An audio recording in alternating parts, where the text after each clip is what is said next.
So as we know, मतलब कई बार हम लोग ये चीज कर चुके हैं, फिर से रिपीट कर रहे हैं. Electricity can be classified into two parts. There are two kinds of electricity we know. One is static electricity and other is current electricity. तो डेफिनेशन स्टैटिक इलेक्ट्रिसिटी का क्या है कि जब चार्जेस स्टेशनरी रहता है तो उसको स्टैटिक इलेक्ट्रिसिटी बोलते हैं. उनके प्रॉपर्टीज के बारे में पढ़ेंगे तो ये सब स्टैटिक इलेक्ट्रिसिटी के अंदर आता है. When charges are moving from one place to other, तब उसको करंट इलेक्ट्रिसिटी बोलेंगे, है ना. चार्ज मूव कर रहा है मतलब करंट इलेक्ट्रिसिटी. अगर चार्ज स्टेशनरी है तो static electricity. So overall electricity can be classified into two parts. One is called static electricity and the second one is called current electricity. In static electricity, the electric charges remains at rest, है ना, stationary रहता है. static का मतलब ही stationary, ठीक है. They do not move. For example, the charge acquired by a glass rod. तो basically static कब होगा चार्ज? जब वो उसके ऊपर मूव नहीं कर सकता है, जिस ऑब्जेक्ट के बारे में हम बात कर रहे हैं. अब ऐसे ऑब्जेक्ट जिसके ऊपर चार्ज मूव नहीं कर सकता है, वो कौन से ऑब्जेक्ट्स हैं? They are basically insulators. अगर कंडक्टर होगा तो in a conductor we know that the charges move from one place to another. Okay. So when you put charge on one end of a conductor, okay, so let's say हमने यहाँ पे कुछ एक charge plus Q charge इस पे डाला. तो ये जैसे ही प्लस क्यू चार्ज डाला, बिकॉज ये चार्ज इस पे फ्लो कर सकता है कंडक्टर में, तो चार्ज कंडक्टर में फ्लो कर सकता है और इसीलिए ये plus Q charge will not remain stationary here, but it will move towards right और वट एवर. जहां भी पोटेंशियल डिफरेंस होगा तो higher potential to lower potential में मूव कर जाएगा. तो ये जो मूवमेंट होगा ये कब होगा? जब हम कंडक्टर की बात कर रहे हैं. यही अगर एक ले लेंगे, इंसुलेटर क्या है? जिसमें कि चार्ज बेसिकली जो अलाउ नहीं करता है चार्ज को मूव करने का. तो those material which do not allow charge to flow through it are called insulators. So if you have put some charge here on an insulator, that charge will continue to reside here only, it will not move, right? So that means whenever a charge is placed in an insulator, that is basically, so that would be basically a case of static electricity. Now अब देखो यहाँ पे क्या है कि जो glass rod है, ठीक है, ये these are not good conductors, they are bad conductors, right? So they do not allow charge to flow through it. तो when we rub two objects, होता क्या है कि दो ऑब्जेक्ट को कभी भी जब रब करेंगे तो these are two different materials. Now these different materials have different electronic configuration, and the force by which the nucleus is attracting the electron cloud towards itself is different for two different materials. तो एक में जो electrons हैं वो loosely held है, दूसरे material में electron जो है वो टाइटली हेल्ड है. जब हम लोग दोनों मटेरियल को रब करेंगे तो जिसमें लूजली हेल्ड है वहां से इलेक्ट्रॉन रिमूव हो जाएगा और जिसमें टाइटली हेल्ड है उसके पास चला जाएगा.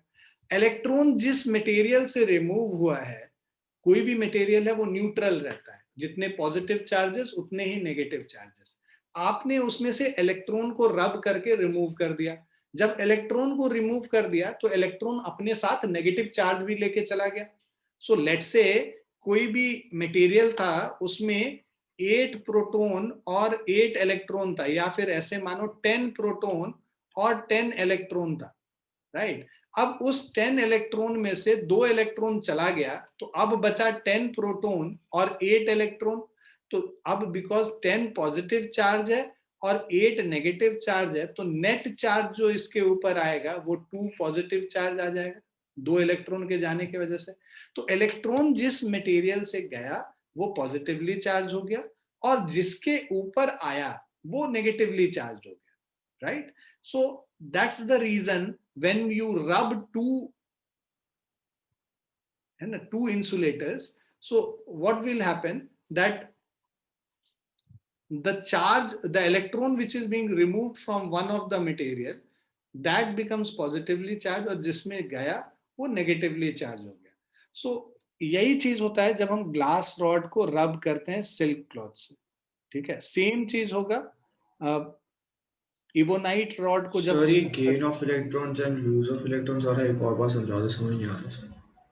दो मटेरियल है मेरे पास, यहीं पे एग्जांपल ले लेते हैं। मान लो एक ग्लास रॉड है, उसको रब कर रहे हैं सिल्क क्लॉथ से, ये सिल्क हो गया, और एक ग्लास का रॉड, ठीक है। अब जब इससे सिल्क से इसको रब करेंगे तो लेट से, अभी so charge acquired by glass rod rubbed with silk cloth, जब आप इसको रब करोगे सिल्क क्लॉथ से तो ग्लास, है ना, ग्लास में बेसिकली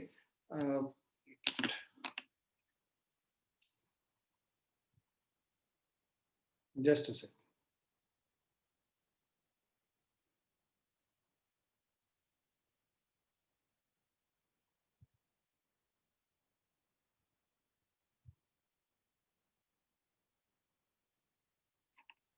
ठीक है। सो यहाँ पे जब सिल्क क्लॉथ से ग्लास को रब करोगे तो ये क्या होगा, ग्लास में से जो इलेक्ट्रॉन है ये इजिली रिमूव हो सकता है, तो ग्लास के इलेक्ट्रॉन सब रिमूव होके वो चले जाएंगे सिल्क पे। तो मान लो ग्लास में से जो भी इलेक्ट्रॉन रिमूव हुआ, ग्लास क्या हो गया, पॉजिटिवली चार्ज हो गया इलेक्ट्रॉन के रिमूव होने से, ठीक है।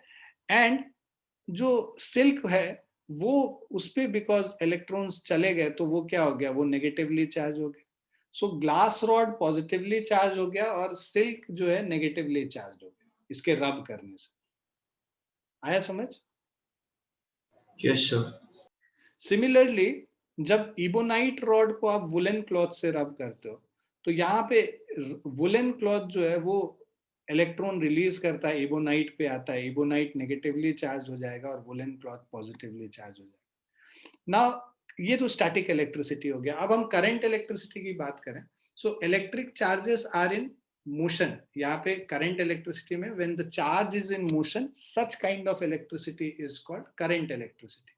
So what is an example of current electricity? So the electricity which we are using in our home and to light bulbs or to run fans, so these are all current electricity. So example current electricity का जो household में हम electricity use करते हैं various purposes के लिए, that is an example of current electricity.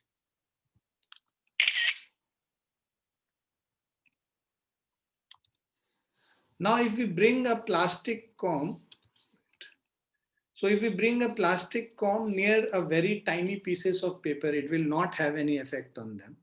If, however, the comb is first rubbed with dry hair and then brought near tiny pieces of paper, we note that the comb now attracts the piece of paper towards itself.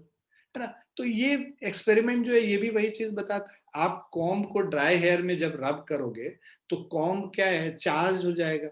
Comb charge हो जाएगा because of friction, right? The friction between your hair and the comb gets charged. So that charge, what it does, कि कोई भी जो paper है, paper का टुकड़ा जो है, लेट्स से ये पेपर का एक टुकड़ा है, इसमें जितने पॉजिटिव चार्ज है उतने ही नेगेटिव चार्ज है। ये कॉम्ब है जिसको आपने रब किया है हेयर्स में, ठीक है। सो लेट्स से ये कॉम्ब है। अब ये जो कॉम्ब है ये बिकॉज चार्ज हो गया, मान लो ये पॉजिटिव चार्ज हो गया, लेट अस अज्यूम इस पे पॉजिटिव चार्ज आ गया। अब जो इस पे चार्ज है इसके वजह से जो ये जो पेपर का टुकड़ा है उस पे जो पॉजिटिव, बिकॉज ये न्यूट्रल था तो जितना नेगेटिव चार्ज होगा इस पे वो सारे इस पॉजिटिव चार्ज के पास चले जाएगा, और जितने पॉजिटिव चार्जेस हैं इस पेपर के टुकड़े में वो सब एक तरफ इकट्ठा हो जाएगा इससे दूर, क्योंकि like charges repel each other and unlike charges attract each other. So all these negative charges will come near this positive charge and the positive charge will go away from this positive. So अब क्या हुआ, ये positive और negative थोड़ा separate हो गया। अब इसके वजह से क्या है, ये नेगेटिव चार्ज बिकॉज इसके पास हो गया तो ये नेगेटिव और पॉजिटिव एक दूसरे को अट्रैक्ट करता है, और ये पेपर का जो छोटे छोटे पीसेस हैं, टाइनी पीसेस हैं, ये सारे पेपर के पीसेस इससे जाके अटैच हो जाते हैं, ठीक है। So this is the reason when you rub a comb in your dry hair and then bring it near tiny pieces of paper, the pieces of paper gets attracted towards the comb. Is it clear? So this again is an example of static electricity. So you can see this example, when you rub a comb and when you bring it near tiny pieces of paper, these tiny pieces of paper gets attracted towards it, right? This is because of static electricity. Now, there are two types of charges, electric charges. One is positive charge and other is negative charge. Initially ये नाम दिया नहीं गया था, बाद में conventionally इसको माना गया कि जिससे पूरे वर्ल्ड ओवर सब लोग इसको फॉलो करें, उसके लिए बाय कन्वेंशन ये बनाया गया कि charge acquired by the glass rod is called positive. तो जब हम ग्लास रॉड को सिल्क से रब करते हैं तो उस समय ग्लास रॉड पॉजिटिवली चार्ज हो जाएगा और सिल्क नेगेटिवली चार्ज हो जाएगा. और इबोनाइट को जब हम वुल से रब करते हैं तो इबोनाइट पे जो चार्ज आता है वो नेगेटिव चार्ज आता है और वुल पे जो चार्ज आता है वो पॉजिटिव चार्ज होता है. क्लियर है? तो ये याद कर लेना, glass rod rubbed with silk, glass is positively charge and silk is negatively charge. Ebonite rod rubbed with wool, ebonite becomes negatively charged and wool is positively charged. An important property of electric charges is that, तो ये तो हम लोग बचपन से पढ़ते आ रहे हैं भाई, opposite charges attract each other, है ना, and similar charges repel each other. So like charges repel each other, unlike charges attract each other. So this is a property of electric charges. So you can see it here, when there are two opposite charges, positive and negative, they get attracted, as you can see in the upper one, जो left side में जो yellow वाला जो image है. और उसी तरह जो positive को जब साथ पास में लेके आओगे तो repulsion होगा, तब attraction नहीं होता है. So like charges repel and opposite charges attract. So you can see that same thing here in the figure below.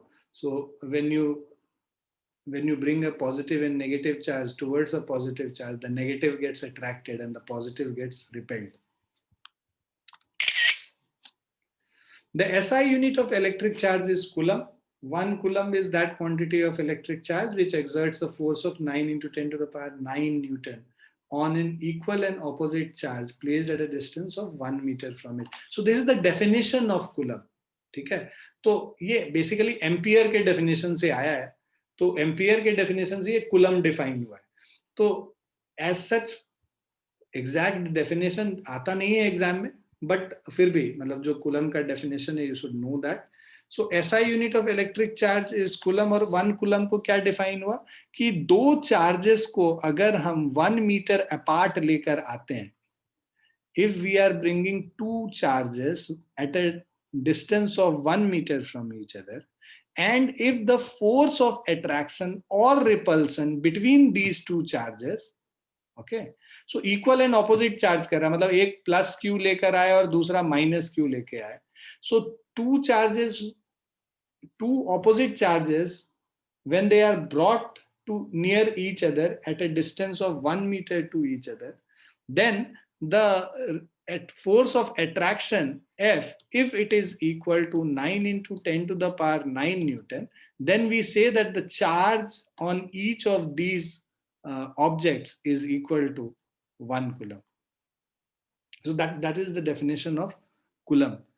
All the matter contains positive charges particle called protons and negative charge particle called electrons. So जितने भी जो भी matter है ना, so they have protons as well as electrons. So positive charge particles called protons and negative charge particles called electrons, and they are equal in number, and that's why all the matter which exists in universe, we say that they are neutral. A proton possesses a positive charge of 1.6 into 10 to the power minus 19 coulomb, and an electron has a negative charge of 1.6 into 10 to the power minus 19 coulomb. So एक proton में जो total charge है plus of 1.6 into 10 to the power minus 19 coulomb होगा, और एक electron पे जो charge है that is minus of 1.6 into 10 to the power minus 19 coulomb. ठीक है, अब ये क्वेश्चन काफी आता है, उसका आंसर बहुत लोग याद भी कर लेते हैं, बट निकालने का तरीका आप लोग को आता है, मैंने सिखाया है. Calculate the number of electrons constituting 1 coulomb of charge. हमें पता है कि 1 इलेक्ट्रॉन है ना, सो 1.6 into 10 to the power minus 19 coulomb, this is present in 1 electron. So 1 coulomb of charge will be present in 1 divided by 1.6 into 10 to the power 9 minus 19 electron, है ना. इतने electrons चाहिए 1 कूलम्ब ऑफ चार्ज बनाने के लिए. तो मतलब इसको सॉल्व करोगे तो ये आ जाएगा 6.25 into 10 to the power 18. Minus 19 है, ऊपर जाएगा 10 to the power plus 19 divided by 1.6. 10 to the power plus 19 का एक 10 बाहर कर लो तो 10 डिवाइडेड बाय 1.6 हमारा 6.25 हो जाएगा. और 10 टू द पावर 19 है, उसमें से एक लेस कर लिया हमने, 10 टू द पावर 18 हो गया हमारा. क्लियर है बच्चों? Yes sir. किसी को नहीं समझ में आएगा कुछ भी तो मेरे से पूछ लीजिएगा प्लीज. सर मेरे को ये क्लियर है, लेकिन सर हमारे टेस्ट में क्वेश्चन आया था कि इलेक्ट्रॉन्स निकालने थे सर, तो सर उसका क्या फॉर्मूला रहेगा, मतलब Q is equal to N into E. Quantization of charge होता है बेसिकली. तो क्वांटाइजेशन ऑफ चार्ज ये कहता है कि कभी भी जो इलेक्ट्रॉन जो चार्ज है वो नंबर ऑफ इलेक्ट्रॉन के टर्म्स में ही होगा. मतलब total charge Q is equal to number of electrons N into charge on each electron. This is the formula basically. फिर से मैं लिख देता हूं. Total charge which is present in any object is equal to number of electrons. क्योंकि देखो जो 1.6 जो एक इलेक्ट्रॉन पे जो चार्ज है ना, इससे छोटा कोई चार्ज हो ही नहीं सकता है. तो अगर हम लोग को टोटल चार्ज किसी ऑब्जेक्ट पे निकालना है तो जितने इलेक्ट्रॉन्स ट्रांसफर हुए हैं उस ऑब्जेक्ट से या उस ऑब्जेक्ट के ऊपर जितने इलेक्ट्रॉन्स आए हैं, that into charge on each electron. So number of electron into charge on each electron. So this will give you total charge Q. तो अगर नंबर ऑफ इलेक्ट्रॉन्स निकालना है ना तुम्हें n, तो ये क्या हो जाएगा, total charge divided by charge on each electron. मान लो तुमको ओके बोला, सर. वही चीज हम यहाँ पे भी कर रहे हैं. टोटल चार्ज यहाँ पे क्या है, 1 कूलम है और चार्ज ऑन ईच इलेक्ट्रॉन ये है, तो नंबर ऑफ इलेक्ट्रॉन्स पता चल गया तुम्हें. Okay sir. और किसी को कुछ पूछना है? सबको समझ में आ रहा है? सर वो एक क्वेश्चन है. Yes. सर आपने 1 कूलम में E की वैल्यू के बाहर सर वो माइनस लिखा है क्या? क्या क्या क्या बोल रहे हो? सर जहाँ पे आपने लिखा है ना 1C अपॉन, सर वहाँ पे माइनस है क्या 1.6 के पीछे? यहाँ पे हाँ sir.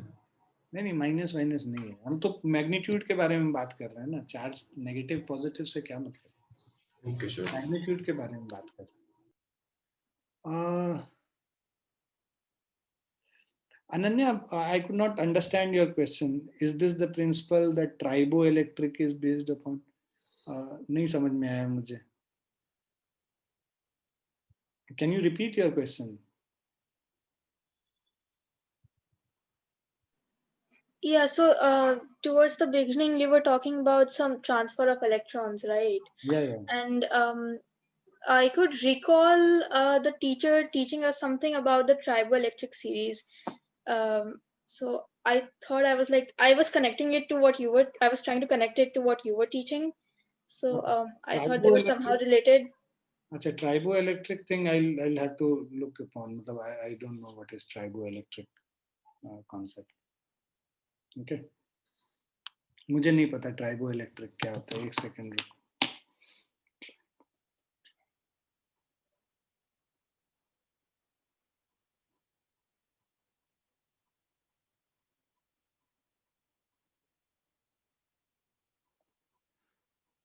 Okay, so when you are rubbing two different objects, so then you want to find ki what is positive and what is negative. That series is called triboelectric series.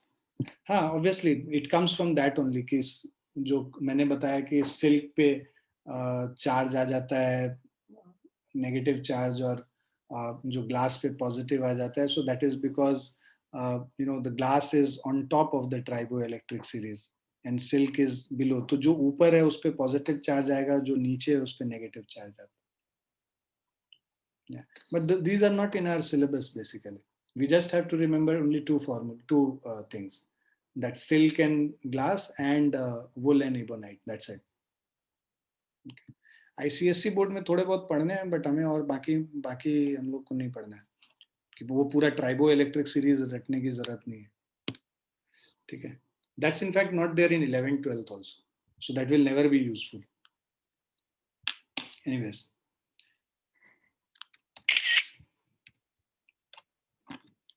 so conductors and insulators, so those we were talking about, those substances which allows electric charge to flow through it are called conductors, and those which do not allow charge to flow through it are called insulators. So those substances through which electricity can flow easily are called conductors. Examples are, all metals are good conductors of electricity. So example, the best conductor of electricity is silver. Then we have copper, aluminum, other metal alloys like nichrome, manganese, tungsten. So these are all good conductors of electricity. Carbon in the form of graphite is also a good conductor, even though carbon is a non-metal, but in the form of graphite it is good conductor of electricity. इसमें एक free electron होता है, basically एक extra electron होता है because of its because of its structure. तुम लोग carbonates compound वाले चैप्टर है ना, तो वो एक हेक्सागोनल शेप करके बनाता है और लेयर्स में होता है एक दूसरे से, है ना, और उसमें एक एक्स्ट्रा इलेक्ट्रॉन रहता है. वो एक्स्ट्रा इलेक्ट्रॉन इधर उधर मूव करता रहता है और चार्ज को it takes charge along with it, and hence it is considered to be a good conductor of electricity. Yes, sir.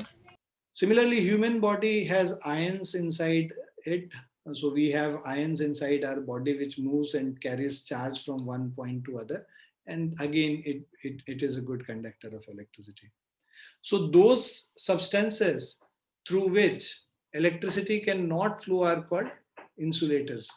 So those substances through which electricity cannot flow are called insulators. Examples are glass, ebonite, plastic, rubber. These are all insulators.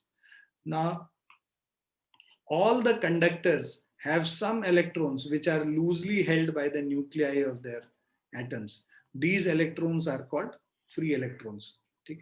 So, जो conductors हैं, so all the conductors have some electrons which are loosely held by the nuclei of their atom. So those electrons which are loosely held and are free to move from one point to other are called free electrons. So these electrons are called free electrons and can move from one atom to another atom throughout the conductor. The presence of free electrons in a substance makes it a good conductor of electricity. Similarly, the electrons present in insulators are strongly held by the nuclei of their atom. So it cannot be easily removed. So if you cannot remove electrons easily from a particular material, that material will be a poor conductor of electricity or an insulator of electricity. So there are no free electrons which can move from one atom to other atom. An insulator does not allow electric charge to flow through it. Now, electric potential and potential difference. Okay. So, electric potential at a point in an electric field is defined as the work done in moving a unit positive charge from infinity to that point. ठीक है. So, electric potential क्या हो गया? कोई भी infinity पे अगर एक unit charge है, मतलब +1 कूलम का एक charge है, इस +1 कूलम ऑफ चार्ज को इंफिनिटी से किसी पॉइंट लेट से ए तक लाने के लिए जो अमाउंट ऑफ वर्क डन हमने किया, that amount of work done is equal to the potential at this point A. So potential at any point A is work done in bringing a charge from infinity to A divided by the charge which you are moving. So here you are moving 1 coulomb, सो ये अगर Q is equal to 1 coulomb हो जाएगा, तो यही potential कितना हो जाएगा, work done in bringing a unit positive charge from infinity to a point. So potential is denoted by a symbol V and its unit is volt. Potential of 1 volt at a point means that 1 joule of work is done in moving 1 coulomb of positive charge. तो अगर ये work done is equal to 1 joule, तो 1 joule by 1 coulomb will give you potential equal to 1 volt. So if 1 joule of work is done in bringing a 1 coulomb of charge from infinity to a point, then we say that the potential of that point is equal to 1 volt. Similarly, potential difference between 2 points, अगर A और B के बीच में potential difference निकालना है, तो work done in bringing charge from A to B, in taking charge from A to B is equal to, so work done in moving a charge from A to B will be the potential difference between A and B. Okay, so potential difference अगर VAB हम लोग कह रहे हैं, so potential difference between A and B is work done, work divided by charge which you have moved from A to B. So work done by charge is the potential difference between two objects. Clear, बच्चों? Yes, sir. So if W joules of work has to be done to move Q coulombs of charge from one point to another, then the potential difference V between the 2 points is given as, so यहाँ पे V is equal to W upon Q, right? So just a second.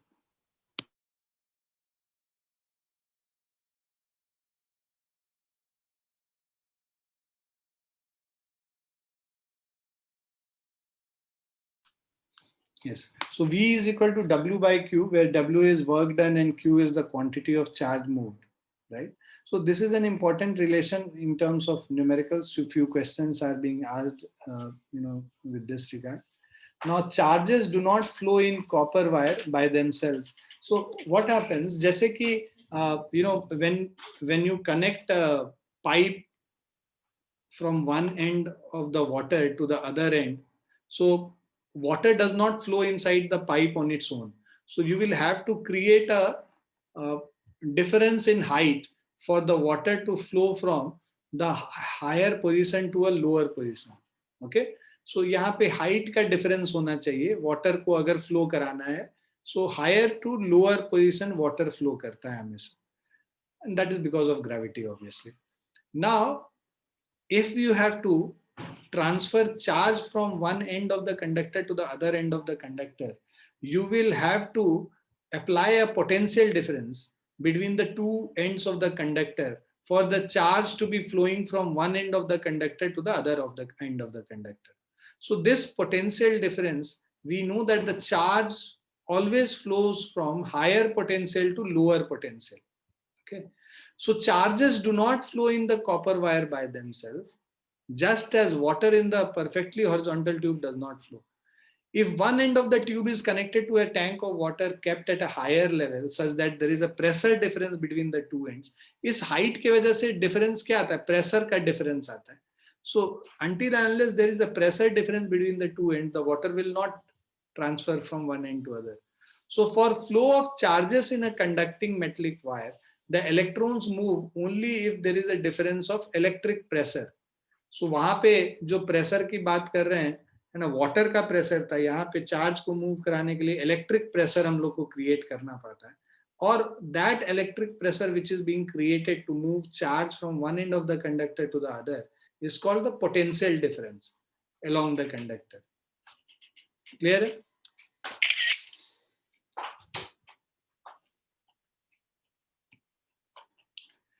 So you can see here that for a charge to be moving from one end of the conductor to other end of the conductor, we have to create a potential difference, and that is being done using a cell. So a cell is being connected across a conductor.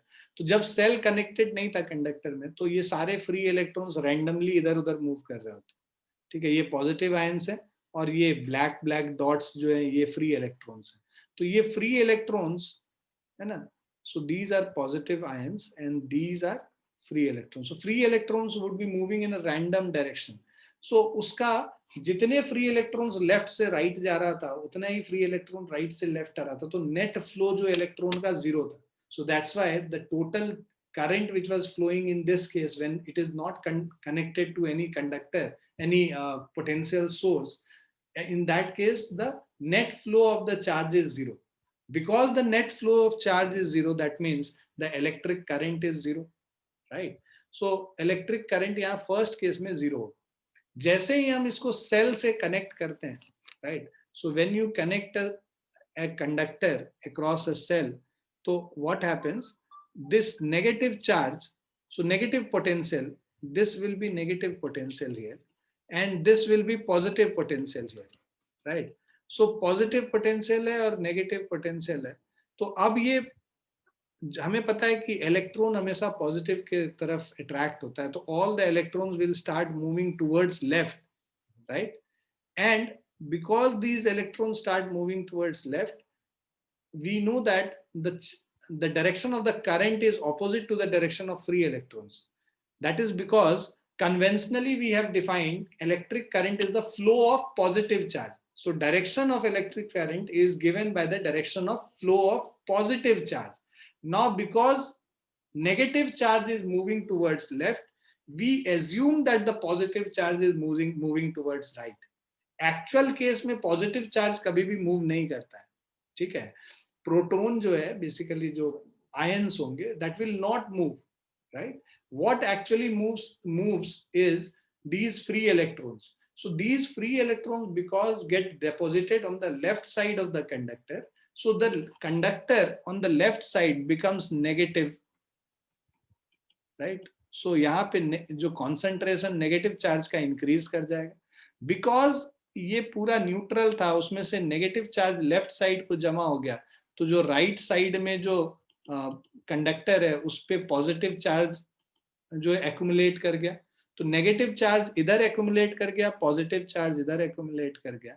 सो इसका मतलब कि ये positive negative के accumulation के वजह से हमें लगता है कि पॉजिटिव चार्ज इधर एक्यूमुलेट कर गया, मतलब पॉजिटिव चार्ज इधर फ्लो किया होगा, पॉजिटिव चार्ज इधर फ्लो किया होगा, मतलब करंट का डायरेक्शन इस तरफ है, राइट की तरफ. So the direction in which the free electron moves, the direction of the current is opposite to that. So if free electron is moving from right to left, the current will move from left to right. So in a cell, if you have connected a cell, you always need to note that current will flow from the positive terminal of the cell towards the negative terminal of the cell. Clear hai bachcho? Yes, sir. Yes, sir. So these are few questions which you can do it. I'll do few, one or two. So पहला वाला कहते हैं how much work is done in moving a charge of 2 coulombs. So Q is equal to 2 coulombs from a point at 118 volt to a point at 128 volt. So जो potential difference है V A B या potential difference V is equal to 128 minus 118, जो difference है, difference between the potential of 2 points. So this is 10 volt. Charge is 2 coulomb, so work done W is equal to Q into V, right? So because हम लोगों ने formula क्या देखा था, V is equal to W upon Q, so Q इधर cross multiply कर दिया, तो work done is charge into voltage. So work done, charge is given by 2 coulombs, voltage is 10, so 2 into 10, 20 joules is the work done.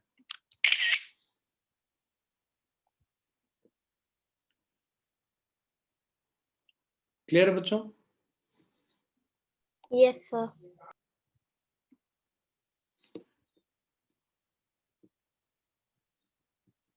So rest of the questions are similar to what we have done. Yeah, so potential difference in the circuit may be produced by a battery. So, potential difference across a circuit is being produced by a battery. So we need to connect a battery or cell across a circuit so that potential difference can be created across the circuit, across the two ends of the circuit, and hence the current flows from higher potential to lower potential. So potential difference in the circuit may be produced by a battery consisting of one or more electric cells. The chemical action within a cell generates the potential difference across the terminals of the cell, even when no current is drawn from it. So when the cell is connected to a conducting circuit element, the potential difference sets the charge in motion in the conductor and produces an electric current. In order to maintain the current in a given electric circuit, the cell has to spend its chemical energy stored in it. So basically cell अपने अंदर जो chemical energy है उसको जो stored chemical energy है उसको electrical energy में convert करता है. Electrical energy में convert करके basically potential difference create करता है and उसके वजह से current flow करता है and hence electricity can be used. SI unit of potential difference is volt, okay, and it is denoted by the letter capital V. It is named after the scientist Alessandro Volta, an Italian physicist. The potential difference between 2 points is said to be 1 volt if 1 joule of work is done in moving 1 coulomb of electric charge. So basically हम लोगों ने V is equal to W by Q किया है. V 1 volt है. कब जब 1 joule of work is done in moving a charge of 1 coulomb. So 1 joule by 1 coulomb is equal to 1 volt. Potential difference is measured by the means of an instrument called voltmeter. So if you have to measure the potential difference between 2 points, you connect a voltmeter across it and then you find the potential difference. Voltmeter is always connected in parallel across the point where the potential difference is to be measured. तो मान लो हमारे पास एक circuit है, इसमें ये potential difference हो गया, ये सेल हो गया और हमें इसके अक्रॉस पोटेंशियल डिफरेंस कैलकुलेट करना है या फिर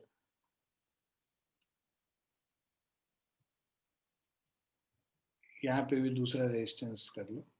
सो let's say this is R1 and this is R2. इसके अक्रॉस अगर पोटेंशियल डिफरेंस हम लोग को क्रिएट करना है तो एक वोल्ट मीटर यहाँ पे हम लोग लगा लेंगे V1 और यहाँ पे दूसरा वोल्ट मीटर लगा लेंगे. तो अलग अलग हम लोग पोटेंशियल डिफरेंस R1 के अक्रॉस और R2 के अक्रॉस हम लोग निकाल सकते हैं. So voltmeter is always connected in parallel across the point. Okay, क्यों? क्योंकि वोल्ट मीटर का खुद का रेजिस्टेंस बहुत हाई हम लोग रखते हैं. Why do we keep the resistance of a voltmeter high? कौन समझाएगा? सर क्या? Why do we keep the resistance of a voltmeter high? Sir बताओ. Sir 2 minute. Sir, so there is negligible current that passes through it. हाँ, लेकिन फंडा क्या है basically? वो तो है कि नेग्लिजिबल करंट करने के लिए हम लोग करते हैं. सर ताकि वो उसकी वैल्यू चेंज ना हो. Inversely proportional. यस सर, उनसे मतलब उसकी वैल्यू चेंज ना हो जाए किसी भी पोटेंशियल की. तो बेसिकली क्या है, देखो ये यहाँ पे रेजिस्टेंस है और ये हम लोगों ने यहाँ पे एक सेल कनेक्ट कर रखा है. इसके अक्रॉस हम लोग को पोटेंशियल डिफरेंस मेजर करना है. हमने वोल्ट मीटर यहाँ पे पैरेलल कनेक्ट कर दिया. अब अगर इस वोल्ट मीटर का खुद का रेजिस्टेंस इनफाइनाइट नहीं होगा और कुछ वैल्यू होगा तो उस केस में क्या होगा, जब ये करंट इधर से फ्लो करेगा, ये बैटरी जो ड्राइव करती है करंट, ये अब करंट यहाँ पे 2 पार्ट में डिवाइड हो जाएगा. राइट. अब अगर इधर कुछ रेजिस्टेंस थोड़ा इनफाइनाइट नहीं है, there is some finite amount of resistance, so there will be some amount of current which will be flowing through it. अगर ये voltmeter नहीं होता, let's say, so if there was no voltmeter connected, उस case में तो बड़ा simple है, ये R है, ये V है, तो करंट क्या हो गया, V by R हो गया. अब यहाँ पे ऐसा नहीं है, बिकॉज ये R है और इसके साथ एक और ये अलग से एक डिवाइस लगा हुआ है जिसका खुद का भी कुछ रेजिस्टेंस होगा. तो अब करंट इसमें चेंज कर जाएगा. मतलब the current which is passing through this resistor, देखो ये बैटरी जितना करंट दे सकता है उतना ही देगा, आई करंट देगा मान लो. अब लेकिन यहाँ पे जो करंट आई है वो 2 पार्ट में ब्रेक कर जा रहा है, I1 और I2, और इसके थ्रू रेजिस्टेंस के अक्रॉस जो वोल्टेज होगा वो कितना होगा, I2 इंटू R होगा. I2 इंटू R होगा. यहाँ पे क्या था, I इंटू R था. तो जो IR है और I2R वो सेम नहीं हो सकता है क्योंकि यहाँ पे I1 का कुछ फाइनाइट अमाउंट है. Total current I is equal to I1 plus I2. सो जब I इंटू R कर रहे हैं तो I का वैल्यू I2 से बड़ा है. I is greater than I2. So because current I is greater than I2, that means that the potential drop in this case is different as compared to this. तो यहाँ पे जो ये voltmeter reading देगा वो तुमको I2R का reading देगा, बट एक्चुअल पोटेंशियल डिफरेंस क्या था? IR था. बिकॉज दोनों अमाउंट सेम नहीं है, दोनों वैल्यू सेम नहीं है, इसीलिए हम लोगों को रॉन्ग रीडिंग आ जाएगा. तो अगर मैंने वोल्टमीटर का रेजिस्टेंस इनफाइनाइट कर दिया, इनफाइनाइट करने की वजह से ये जो करंट जो आ रहा था वोल्टमीटर में वो जीरो होने लगेगा, क्योंकि इनफाइनाइट रेजिस्टेंस से करंट को अलाउ ही नहीं करेगा. इनफाइनाइट रेजिस्टेंस तो इंसुलेटर का भी नहीं होता है ना, इंसुलेटर का जो रेजिस्टेंस है उससे भी ज्यादा, तो करंट को बिल्कुल भी अलाउ नहीं करेगा. तो करंट को अलाउ नहीं करेगा फ्लो करने के लिए, इसीलिए सारा करंट इसी रेजिस्टेंस के थ्रू जाएगा. तो जैसा इस केस में है वैसा ही केस रेप्लिकेट होगी. That's why the resistance of the voltmeter is kept infinite, kept very high. Clear है बच्चों? Yes, sir. So this is how we connect a voltmeter parallel to the resistor, and this is how the voltmeter looks like. Okay. So basically ये AC voltmeter है, इसीलिए तुमको यहाँ पे जो ये साइन जो दिख रहा है ना, ये साइन AC का साइन होता है. ठीक है. सर डीसी का क्या होता है? डीसी का तो नॉर्मल इस तरह से हम लोग रिप्रेजेंट कर देते हैं, बट हाँ जनरली तो हम लोग एसी डिवाइस ही यूज करते हैं, तो इस तरीके से. Okay sir. तो सर एसी डिवाइस है तो इसमें तो बहुत ज्यादा मतलब फ्लक्चुएट कर सकता है, तो मतलब इसकी जो वो नीडल है बार ये बार. जो वैल्यू मेजर करता है ना, ये बाद में तुम लोग पढ़ोगे, एक आरएमएस वैल्यू होता है, एवरेज वैल्यू को मेजर करके बताता है. तो जो पीक होता है, जो ये वैल्यू है, ये Yes, AC का, ये पीक वैल्यू इसका V0 है, मान लो मैक्सिमम वैल्यू. यस तो सर. ये जो आरएमएस वैल्यू है, ये V0 अपॉन √2 को मेजर करके बताता है, VRMS. ठीक है. इसको रूट मीन स्क्वायर वोल्टेज कहते हैं, रूट मीन स्क्वायर वोल्टेज. ये सब 12th क्लास में पढ़ोगे, अभी नहीं पढ़ना. तो इसीलिए तो ये फ्लक्चुएट नहीं करेगा. एक जैसे 220 वोल्ट जो हम लोग देखते हैं ना, जनरली हम लोग के घर में जो सप्लाई आता है वो कितना आता है? 220 वोल्ट सप्लाई आता है. Yes sir. तुम जो यूज करते हो डिवाइस घर के अंदर, इलेक्ट्रॉनिक डिवाइस, वो सब 220 वोल्ट सप्लाई लाइन पे चलता है. तो 220 अगर घर में जो हम प्लग में जाके इसको लगाएंगे तो ये वोल्ट मीटर 220 वोल्ट दिखाएगा. ठीक है. Okay sir. And that will be fixed, that will not fluctuate. Now electric current. So electric current is a flow of electric charges called electrons in a conductor, such as metal wire. The magnitude of electric current in a conductor is the amount of electric charge passing through a given point of the conductor in 1 second. Okay. So current flowing through a conductor in 1 second is called electric current. So current I is equal to charge flowing through it in t seconds, मान लो Q by T is equal to, so ये current charge flowing through the conductor in 1 second.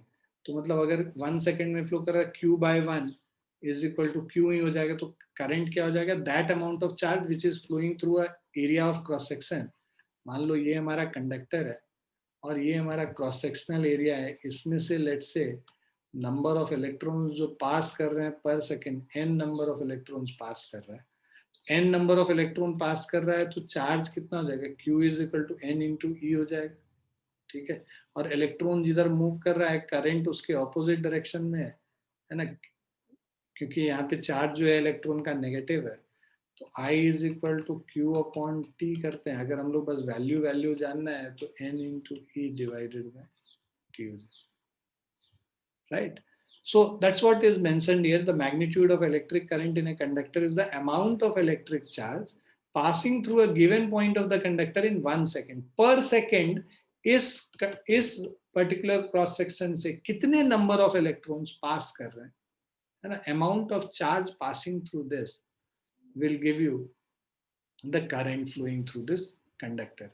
Conventionally, in an electric circuit, the direction of electric charge is taken opposite to the direction of flow of electrons, which are negative charges. तो electron जिधर flow करेगा वो अपने साथ negative charge को लेकर flow करेगा. तो नेगेटिव चार्ज का जो डायरेक्शन होता है वो डायरेक्शन के ऑपोजिट हमारा इलेक्ट्रिक करंट का डायरेक्शन होगा. If a charge q coulombs flows through a conductor in time t seconds, so q coulomb of charge, if it is flowing through a conductor for t seconds, in t seconds, then magnitude I of the electric current flowing through it is given as current is equal to I, which is q upon t. The SI unit of electric current is ampere, which is denoted by the letter capital A. है ना. SI unit जो है electric current का ampere है, and it is named after the French scientist Andre Marie Ampere. When 1 coulomb of charge flows through any cross section of a conductor in 1 second, the electric current flowing through it is said to be 1 ampere. So 1 ampere क्या हो जाएगा? 1 coulomb by 1 second. छोटे units जो इसके हैं, एक milli ampere है, दूसरा माइक्रो एम्पियर है. 1 milli ampere is 10 to the power -3 ampere. Micro ampere is 1 micro ampere is 10 to the power -6 ampere. Current is measured by an instrument called ammeter. जैसे voltage को हम मेजर करते हैं volt meter से, potential difference को measure करते हैं volt meter से, उसी तरह करंट को हम लोग मेजर करेंगे एमीटर से. अब करंट क्या होता है? जो एमीटर है वो हमेशा सीरीज में कनेक्ट करते हैं. भाई करंट को मेजर करना है किसी सर्किट में कितना करंट फ्लो कर रहा है, तो उस सर्किट एलिमेंट के सीरीज में हम लोग को एमीटर लगाना पड़ेगा, अदरवाइज तो एक्चुअल करंट हम लोग को मेजर करके बताएगा ही नहीं, right. So ammeter is always connected in series. Because तुमने सीरीज में लगा दिया और इसका रेजिस्टेंस आर है, तो इसका रेजिस्टेंस कितना होना होगा? जीरो रेजिस्टेंस होना होगा. इसीलिए जीरो रेजिस्टेंस होना होगा कि अगर जीरो रेजिस्टेंस नहीं है और इसका कुछ फाइनाइट रेजिस्टेंस है, तो ओवरऑल जो रेजिस्टेंस इस पूरे सर्किट का, ये ओवरऑल चेंज कर जाएगा. ठीक है. सो बिकॉज रेजिस्टेंस चेंज कर जाएगा because of the ammeter having some finite resistance. ठीक है.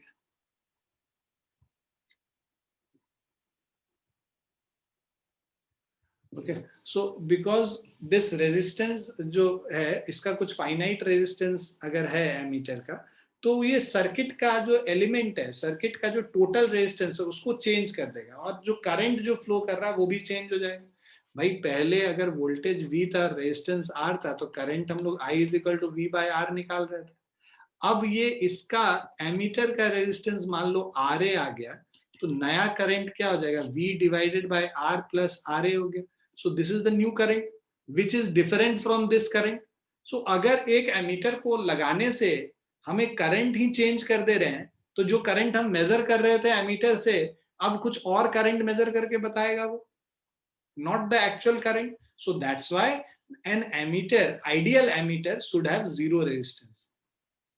आइडियल वोल्टमीटर का इनफाइनाइट रेजिस्टेंस होना चाहिए और आइडियल एमीटर का जीरो रेजिस्टेंस होना चाहिए. क्लियर है बच्चों? Yes. So emitter should have a very low resistance so that it may not change the value of current flowing in the circuit. So इसका resistance बहुत कम होना चाहिए so that it does not change the value of the current flowing through the circuit. The simplest way to maintain a potential difference between the two ends of a conductor so as to get a continuous flow of current is to connect the conductor between the terminals of a cell or battery. तो अगर एक conductor के across हम लोग को constant current चाहिए, तो हम लोग को उस कंडक्टर के अक्रॉस एक पोटेंशियल का सोर्स कनेक्ट करना पड़ेगा, सेल या बैटरी को कनेक्ट करना पड़ेगा. ठीक है. So there should be a cell और battery should be connected across the conductor. The conventional direction of electric current is from positive terminal of a cell to the negative terminal through the outer circuit. So positive terminal से negative terminal through the outer circuit, we should be that is the conventional direction of electric current. The actual flow of electrons which constitute the current is, however, from negative terminal to the positive terminal of a cell, which is opposite to the direction of conventional current. तो electron का flow हमें पता है कि opposite direction में होगा, है ना, नेगेटिव टू पॉजिटिव, और जो करंट का डायरेक्शन है वो पॉजिटिव टर्मिनल से नेगेटिव टर्मिनल में होगा. सो फॉर एग्जांपल, अगर हमारे पास एक सर्किट है,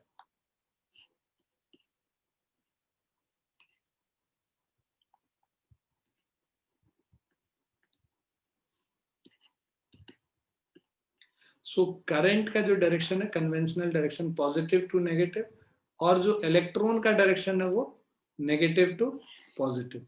तो ये हमारा इलेक्ट्रॉन का डायरेक्शन है और ये करंट का direction, opposite to the direction of the flow of electron. Clear है बच्चों? Yes sir. ठीक है, so we'll stop here for the day. Next class में हम लोग इसके आगे करेंगे। आज मैं तुम्हें एक एमसीक्यू भेजूंगा, उसको करना फिर तुम लोग। Okay sir. ठीक है, ठीक है बच्चों, चलिए bye and take care. Thank you sir. Thank you sir. Thank you, sir. Thank you, sir. Thank you.